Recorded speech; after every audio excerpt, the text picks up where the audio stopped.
It's sitting in the dark, in a room kept at exactly 54 degrees, humming with dehumidifiers and silence. A single wheel, 88 pounds of it, resting on a wooden shelf that costs more per square foot than most apartments. Somewhere above it, a sensor blinks every few seconds, tracking humidity down to the decimal point. This wheel is worth roughly $1,000. It is insured, it is guarded, and it is, technically, just milk that someone let rot on purpose. You've eaten this thing your whole life and never once asked what it actually is. Cheese feels ordinary. It's on your pizza, folded into your sandwich, grated onto your pasta without a second thought. But strip away the branding and the deli counter and what you're left with is one of the strangest processes humans ever domesticated.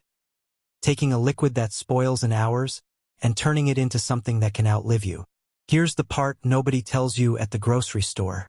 Every single type of cheese on that shelf, the cheddar, the brie, the blue vein stuff you either love or find disturbing, is the result of controlled decay. You are not eating dairy.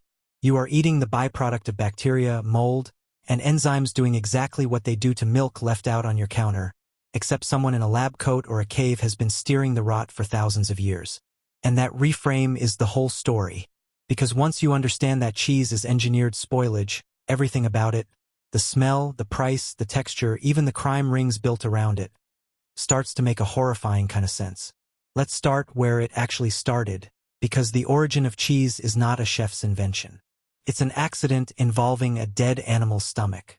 Roughly 8,000 years ago, somewhere in the Fertile Crescent, someone carried milk in a pouch made from a calf's stomach lining.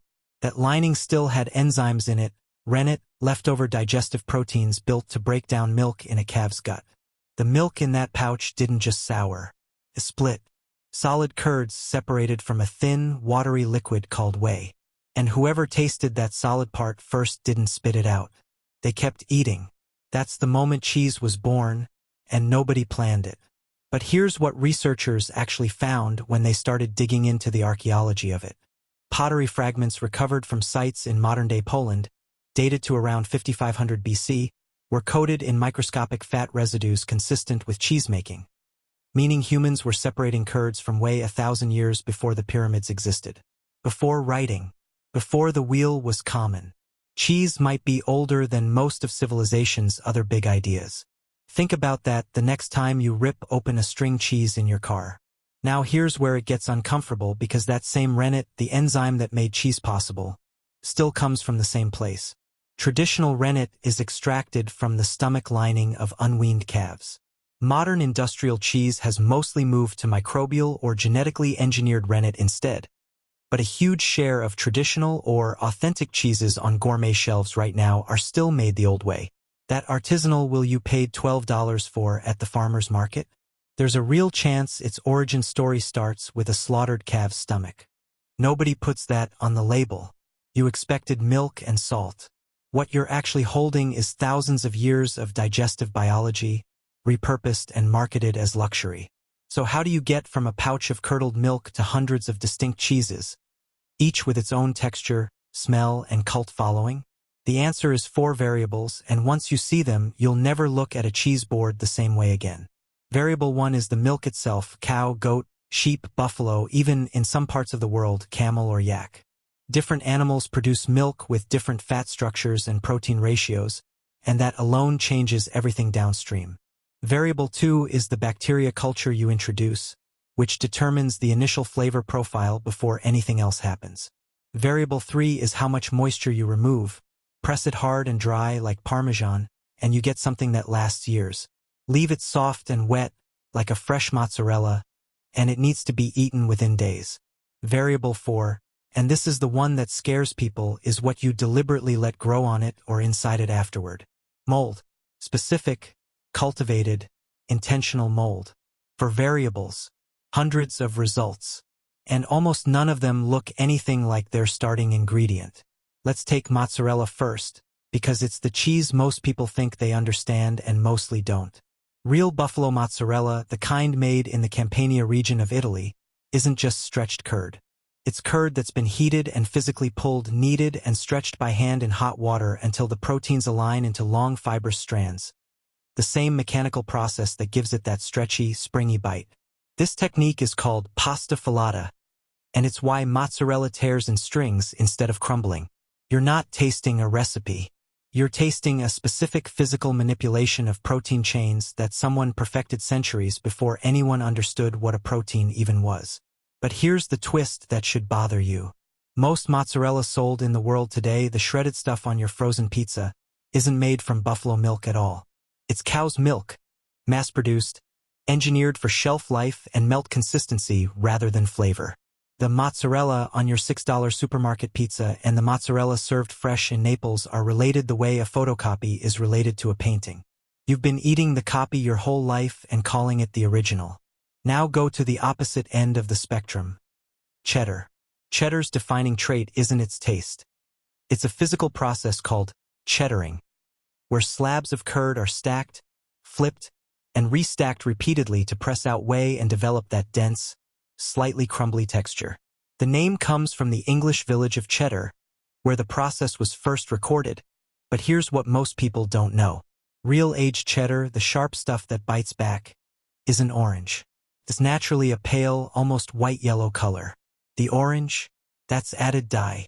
Historically, annatto, a natural seed extract, was used to mimic the deeper yellow of milk from cows that grazed on carotene-rich summer grass, a marketing move disguised as tradition, dating back centuries, to make cheese look richer than it actually was. You've spent your entire life associating orange with cheese flavor, and it was a color trick invented to sell you something. Let's sit with that for a second because it says something bigger about you than it does about cheese. Humans don't just taste with their tongues. We taste with our eyes first. Food companies have known this for over 100 years, and Cheddar's orange tint is one of the oldest, most successful psychological hacks in the entire food industry, and it's still working on you right now, every time you reach for the sharper-looking block at the store. Now here's the part where things get genuinely strange, because we haven't even touched mold yet. Blue cheese, Roquefort, Stilton, Gorgonzola, gets its blue-green veins from a specific mold, Penicillin roqueforti, deliberately injected or mixed into the curd. Yes, the same genus of mold that gave us penicillin, the antibiotic that reshaped modern medicine, is the thing responsible for the strongest-smelling cheese in your fridge. Legend has it that Roquefort was discovered when a shepherd left his bread and cheese in a cave to chase a woman he saw in the distance, returned months later, and found his cheese laced with blue mold, and ate it anyway. Whether that's true or folklore polished over centuries, the caves near Roquefort-sur-Solzhen in France are still used today, and by French law, actual Roquefort can only be aged in those exact limestone caves, where natural airflow carries the specific strain of mold that's been cultivating there for centuries. You cannot legally call it Roquefort if it wasn't aged in that mountain. The cheese is tied to a location the way a vintage is tied to a vineyard. But here's what should genuinely unsettle you. That mold, Penicillium roqueforti, was, for most of human history, simply airborne in those caves, settling naturally onto anything left there. Modern producers now cultivate it in labs and introduce it deliberately, which means for thousands of years, people were eating cheese that had been colonized by wild, uncontrolled fungal spores drifting through a cave, and it worked out well enough that an entire delicacy was built on it. You are, in a very real sense, eating something humans first survived by accident. Let's pull back for a second, because you might be wondering what any of this has to do with your actual life. Here's connection number one. The bacteria and mold cultures used in cheesemaking are close cousins to the microbes now being studied for their effects on your gut microbiome. Fermented foods, cheese included, are increasingly linked in research to gut bacterial diversity, and gut bacterial diversity is tied to everything from digestion to immune response to, in some emerging studies, mood regulation. That block of aged Gouda in your fridge is doing something inside you that goes well beyond taste. Connection number two. Cheese might be quietly manipulating your brain chemistry every time you eat it. Casein, the primary protein in milk and cheese, breaks down during digestion into compounds called casomorphins, peptides that bind to the same opioid receptors in your brain that respond to, well, opioids. Not in a way that gets you high, but in a way that multiple researchers have pointed to as a partial explanation for why cheese is one of the most craved, most addictive-feeling foods on the planet, showing up again and again at the top of food craving studies alongside chocolate and pizza. which, not coincidentally, usually has cheese on it. You didn't crave cheese because you lack willpower. You crave it because it's chemically built to make you crave it. Sit with that the next time you're standing in front of an open fridge at midnight. Now, here's the reframe that changes how you should think about the whole category. What you were taught cheese is just aged milk. A simple, wholesome, ancient food is only half true, and the half that's missing is the half that matters. Cheese isn't one food. It's a controlled biological experiment, repeated in millions of variations using bacteria, fungi, temperature, and time as the actual ingredients. The milk is just the raw material the experiment runs on. And once cheese became valuable, humans did what humans always do with anything valuable. They started stealing it, faking it, and fighting wars over it. Which brings us to something you almost certainly don't know. Cheese has been used as loan collateral by actual banks. In the Emilia-Romagna region of Italy, where Parmigiano Reggiano is made under strict, protected rules, some banks, most famously Cretum, accept wheels of aging Parmesan as collateral for business loans to cheesemakers, storing thousands of wheels in dedicated, climate-controlled bank vaults while the cheese ages for the required minimum of 12 months. The bank literally owns a cheese vault. Rows and rows of 80-pound wheels, tracked, insured, appreciating in value the same way a barrel of aging whiskey does, because Parmesan gets more valuable and more expensive the longer it's aged. You've probably grated this stuff onto pasta without knowing you were essentially handling a form of edible currency. And where there's currency, there's crime. Cheese theft is a real, organized criminal category, and it's bigger than you'd guess. In the UK, cheddar has been reported as one of the most shoplifted food items in the country for years running. Easy to conceal, high resale value, low prosecution priority. In Italy, entire warehouses of aging Parmigiano Reggiano have been targeted by organized theft rings, with hundreds of thousands of dollars worth of wheels stolen in single heists, sometimes literally trucked away in the middle of the night from bank-affiliated storage facilities. Somewhere out there, right now, there is very likely a black market wheel of stolen Parmesan sitting in someone's basement, aging quietly, waiting to be sold off in pieces. You thought cheese was wholesome. It's also, apparently, a viable heist target. Here's the midpoint reset, because everything you've heard about cheese up to now has been the sanitized version, the version that shows up in cheeseboard articles and farmers market signage. What you're about to hear was quietly left out of most of those explainers, because it's the part that makes people uncomfortable at dinner. Let's talk about Casu Marzu. It's a Sardinian cheese, made from pecorino left to ferment past the point most cheeses stop. So far past that cheese flies are deliberately allowed to lay eggs inside it. The eggs hatch into live larvae, which digest the fats inside the cheese, breaking it down into an extremely soft, almost liquefied texture. The cheese is eaten with the larvae still alive and moving inside it. Some eat it with the larvae removed. Traditionalists insist you eat it with them still wriggling, arguing the flavor and texture change the moment the larvae die. It's illegal to sell commercially under EU food safety law. It still gets made, traded informally, and eaten across parts of Sardinia, often described by locals not as a dare, but as a genuine delicacy worth defending. You've been thinking of cheese as controlled rot. Casu Marzu is the moment you realize some cultures pushed that control all the way to its edge, and then decided the edge tasted better. And if that unsettled you, here's the part that should really get under your skin. The reason certain cheeses smell like feet isn't a coincidence. It's the same bacteria. Brevibacterium linens, the bacterial culture responsible for the pungent, borderline offensive smell of wash-drying cheeses like Limburger and Epoisses, is a close relative of the bacteria that live on human skin and are directly responsible for foot odor. Cheesemakers wash the rinds of these cheeses in brine, which encourages this exact bacteria to flourish on the surface, deliberately cultivating what is, chemically, an extremely close cousin of what's happening inside your shoes after a long day. You've paid premium prices at specialty cheese shops for something engineered to smell like feet. And somehow, people still love it. Here's connection number 3 to your modern life, and it's the one most people never think about. The smell receptors in your nose that register stinky cheese as either repulsive or irresistible are wired to the same olfactory pathways tied to memory and emotion, which is part of why cheese preferences are so deeply personal, so tied to childhood, so resistant to logic. Someone who grew up eating pungent, wash-drying cheeses in a French household will often crave that exact smell as comfort. Someone who didn't will recoil from the same block on sight. You're not disagreeing about taste. You're disagreeing about wiring laid down before you could talk. Let's widen the lens again, because cheese hasn't just shaped kitchens. It's shaped wars, economies, and national identity in ways that sound almost made up. During World War II, cheese was rationed so heavily in Britain that the government created a single, standardized government cheddar, stripping away regional variety to maximize production efficiency for the war effort, meaning for years, an entire population's relationship to cheese was flattened into one uniform utilitarian block, produced purely to keep people fed, with almost none of the character or diversity that had existed before. An entire cheese culture paused by decree, for the sake of survival. And centuries earlier, in ancient Rome, cheese wasn't a delicacy. It was military infrastructure. Roman legions carried hard, aged cheeses on campaigns because they didn't spoil, didn't need refrigeration, and packed dense calories into small, portable weight.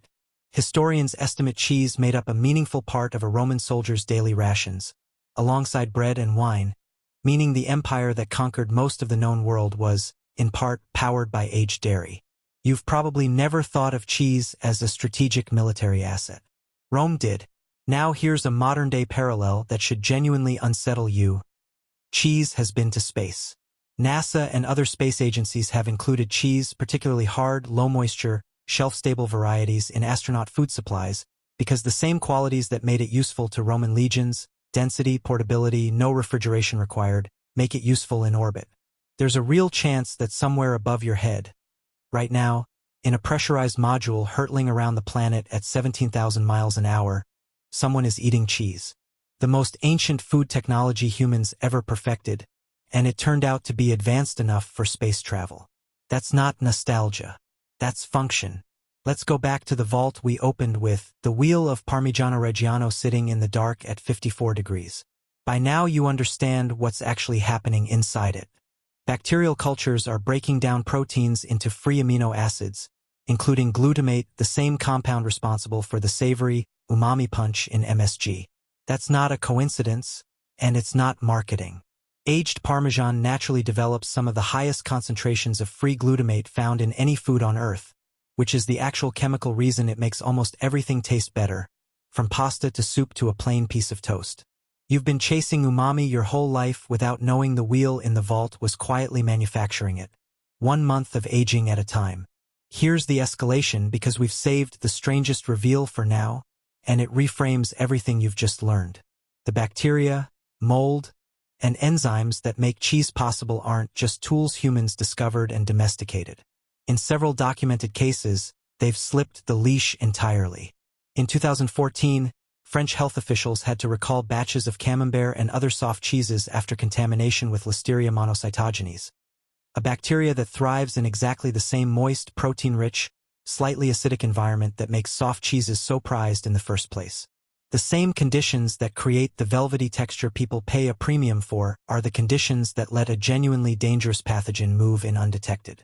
Cheesemaking, at its core, is a controlled war between beneficial microbes and dangerous ones, fought inside every single wheel, every single day, and the only reason it usually goes your way is centuries of accumulated, hard-won knowledge about exactly how far the rot can go before it turns from delicacy into danger. You've been trusting that war to go the right way every time you unwrap a piece of brie. Mostly it does. Not always. And here's the reveal that should sit with you the longest. The entire multi-billion-dollar cheese industry, built on thousands of years of tradition, protected regional names, bank vaults full of aging wheels, and cave-aged mold cultivated for centuries. All of it is now being quietly challenged by companies growing casein proteins in bioreactors instead of cows. Precision fermentation startups are using genetically modified yeast and bacteria to produce the exact same milk proteins found in traditional dairy, without a single animal involved, and using those lab-grown proteins to create cheese that melts, stretches, and stinks exactly like the real thing because chemically, in many cases, it is the real thing just built in a tank instead of a udder. 8,000 years after someone accidentally curdled milk in a dead calf's stomach, we may be approaching the end of needing an animal at all. The oldest food technology humans ever perfected might be about to get replaced by the newest one, and most people won't even notice the switch because the cheese will taste the same, melt the same, and smell exactly as unsettling as it always has. So here's where that leaves you. The next time you're standing in a grocery aisle, or slicing into a wedge at a party, or scrolling past a cheese board photo on your phone, you're not just looking at food. You're looking at 8,000 years of accident and engineering. You're looking at bacteria that are distant cousins of what lives on your own skin. You're looking at a substance that's been used as currency, stolen in organized heists, rationed by governments, carried into war, launched into orbit, and is now quietly being rebuilt from scratch in a lab without ever touching an animal. It's still just milk that someone let rot on purpose.